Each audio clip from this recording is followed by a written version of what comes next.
देखिए, साझेदारी फर्मों का लेखांकन आधारभूत सिद्धांत, इसका थ्योरी आपको पिछले क्लास में सब बता दिया गया है। जहाँ तक कि थ्योरी भी आप लोगों ने याद कर लिया है। इसमें सबसे पहला प्रश्न जो है वो आपका पूरी थ्योरी पर आधारित है। जब साझेदारी संलेख ना हो तब क्या किया जाएगा। तो पहला प्रश्न में ABC लाभ का वितरण किए बिना समझौता में प्रवेश किया है, ठीक है।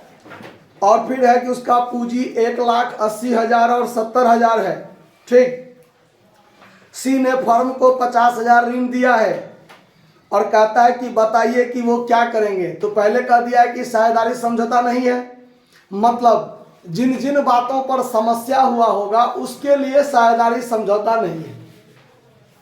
पहला पॉइंट है कि वे लाभालाभ कैसे बांटते हैं। तो जब साझेदारी संलेख का अभाव हो, मतलब लाभ बांटने के बारे में कोई बात ना हो, तो लाभ को हम लोग कैसे बांटते हैं, बराबर बराबर बांटते हैं, समान रूप से बांटते हैं। तो ये आपका थियोरिटिकल प्रश्न है, सिर्फ हाँ या ना में जवाब दीजिए, चाहे सत्य या असत्य में दीजिए, चाहे उसका जो वास्तविक नियम है उस नियम को क्या कीजिए बताइए, ठीक।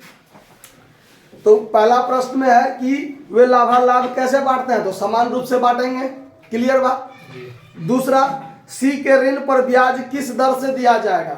C जो 50,000 का ऋण दिया है उस पर किस दर से ब्याज दिया जाएगा। तो साझेदारी संलेख के अभाव में ऋण पर ब्याज कितना प्रतिशत दिया जाता है, 6% दिया जाता है, ये भी हो गया। प्रबंध में योगदान करने हेतु B जो है 6,000 रुपया प्रति वर्ष वेतन की मांग करता है।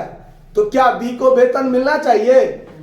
जब साझेदारी संलेख का अभाव हो तो B को वेतन मिलना चाहिए, नहीं मिलना चाहिए, क्लियर बात। तो पहला प्रश्न तो आपका इजी वे में हो जाएगा। दूसरा पर चलिए, दूसरा है बनाने वाला, प्रैक्टिकल है, बनाने वाला है। देखिए, प्रश्न है कि निम्न सूचना से मानव एवं राघव का जो एक फर्म में साझेदार है पूंजी खाता तैयार कीजिए। मान लें कि उसका पूंजी परिवर्तनशील है। उसका पूंजी क्या है, परिवर्तनशील है। तो जब परिवर्तनशील पूंजी होता है तो मैंने आपको बताया है कि प्रत्येक साझेदार के लिए सिर्फ एक पूंजी खाता खुलता है।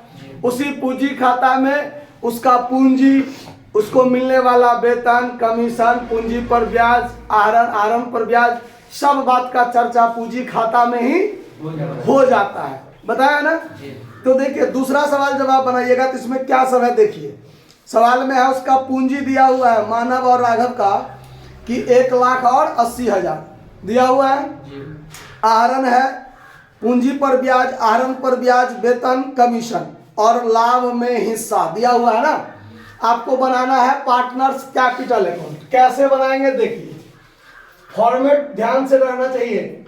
सबसे पहले लिखेंगे पार्टनर्स कैपिटल अकाउंट, ठीक है।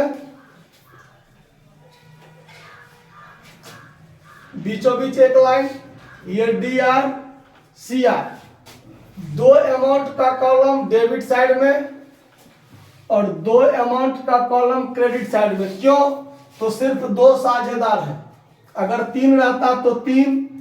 यहां पर पार्टिकुलर लिखेंगे,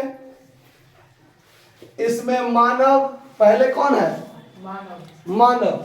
तो पहले मानव, इसमें राघव, फिर पार्टिकुलर, इसमें मानव और इसमें राघव लिख लेंगे। ये दोनों अमाउंट का कॉलम है तो अमाउंट का चिन्ह दे दीजिए, कोई दिक्कत नहीं। अच्छा, अब हम आपको बताए थे कि पूंजी खाता जब खोलते हैं तब पूंजी खाता क्रेडिट साइड से खुलता है। तो सबसे पहले क्रेडिट साइड में उसका जो पूंजी है, जो पहले से उसका पूंजी है, तो उसको हम लोग बाय बैलेंस BD रखते हैं, क्रेडिट साइड में होता है ना। तो यहां पर सबसे पहले लिखेंगे बाय बैलेंस BD। बोलिए नहीं आप लोग, खाली देखिए।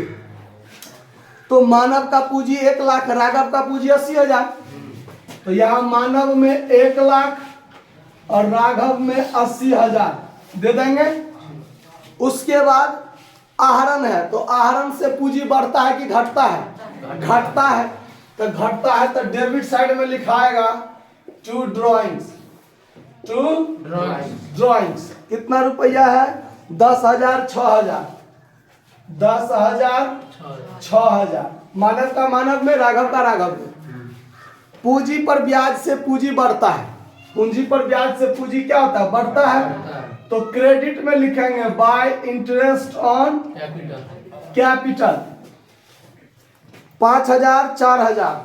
मानव का 5,000 ब्याज है पूंजी पर और राघव का 4,000 है, दे दिए। उसके बाद है आहरण पर ब्याज 300 और 180। तो आहरण पर ब्याज से उसका पूंजी घटेगा, तो घटेगा तो डेबिट में लिखेंगे टू इंटरेस्ट ऑन ड्रॉइंग्स। ठीक है, 300 और 180, 300 और 180। उसके बाद है सैलरी। तो सैलरी देखिए 5,000 रुपया मानव में है, राघव में नहीं है। तो बाय सैलरी मानव में 5,000 दे देंगे, राघव में खाली छोड़ देंगे, ऐसे डैश मार देंगे।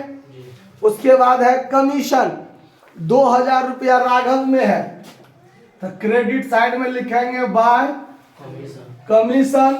मानव में नहीं, राघव में 2,000 दे दिए। उसके बाद 2020-21 वर्ष के लिए लाभ में हिस्सा। तो लाभ में जो हिस्सा मिलता है वो किस खाता से मिलता है? Profit and loss appropriation account से। किससे? तो चैप्टर में सवाल का जो सेटिंग दिया है वो थोड़ा आगे पीछे कर दिया है। पहले पीएल एप्रोप्रिएशन अकाउंट बनाने संबंधी देना चाहिए, फिर ये देना चाहिए, ताकि आपको क्लियर रहे बात। इसमें पहले पार्टनर्स कैपिटल दे दिया है तो कोई बात नहीं, फिर आप 4 से दिया हुआ है पीएल एप्रोप्रिएशन बनाने वाला, ठीक है। लेकिन आपको हमने एक एग्जाम्पल में सवाल बताया था कि पीएल एप्रोप्रिएशन अकाउंट में प्रॉफिट जो बचता है वो प्रॉफिट साझेदार आपस में बांटते हैं।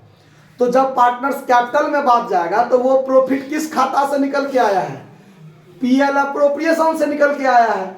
तो पार्टनर्स कैपिटल में पीएल एप्रोप्रिएशन का नाम लिखेंगे कि वो लाभ जो आया है वो किस खाता से आया है, तो पीएल एप्रोप्रिएशन से आया है।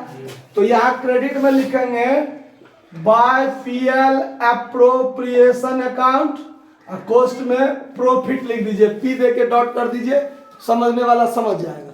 जैसे आप लोग समझ गए बात। चलिए कितना कितना है? 10,000 दोनों को है, दोनों में दे दीजिए। तो पार्टनर्स कैपिटल में जितना चीज था सब हो गया ना, इसमें देने वाला जो भी था सो। पार्टनर्स कैपिटल कब है? जब ये परिवर्तनशील है तब ना, एक ही खाता में सब कुछ हो गया। चलिए अब यहाँ पर हम लोग खाता का जो नियम होता है दोनों साइड बराबर करने वाली बात, वो काम करते हैं। इस साइड का जोड़ेंगे तो 1,10,000 10,000 मिला के 1,20,000। तो मानव का 1,20,000, तो इसमें भी 1,20,000 होगा। राघव का 80, 10, 90, 6, 96, 96,000। तो यहां भी हम लोग क्या लिखेंगे? 96,000। तो खाता का दोनों साइड क्या होना चाहिए? बराबर होना चाहिए। तो राघव का 1,20,000 बनता है, 1,00,000 पूंजी है, पूंजी पर ब्याज, वेतन और लाभ में हिस्सा मिला के 1,20,000 हुआ, जिसमें से ये 10,000 निकाल लिया तो 1,10,000 बचा। 1,20,000 में से 10,000 घटा तो 1,10,000। अब फिर 300 आहरण पर भी ब्याज देगा तो 300 और घट गया तो 1,09,700। तो यहाँ पर टू बैलेंस सीडी जो बचेगा ये बैलेंसिंग फिगर हुआ, शॉर्टकट में B/F लिखा जाता है। तो इसको लिख देंगे हम लोग और यहाँ पर 1,09,700 लिख देंगे, कोई दिक्कत नहीं। फिर क्या करेंगे? 96,000 है राघव का, इस पर भी काम होगा। तो 96,000 इसका पूंजी बना था, जिसमें से 6,000 आहरण किया तो वो घट गया, तो बचा 90,000। 90,000 में 180 रुपया फिर ये ब्याज दे दिया, तो इसका 89,880 रुपया, 820, हाँ 89,820 रुपया इसका बचेगा। तो इस दोनों का पूंजी का शेष जो बच गया 1,09,700 और 89,820 पूंजी खाता बनकर तैयार। किसी को भी बात को समझने में दिक्कत है? कहीं दिक्कत नहीं होगा। अब आगे कहीं भी पार्टनर्स कैपिटल खोलने वाली बात होगा तो आसानी से आप बना सकते हैं। ठीक है, इसको नोट कर लीजिए। धन्यवाद।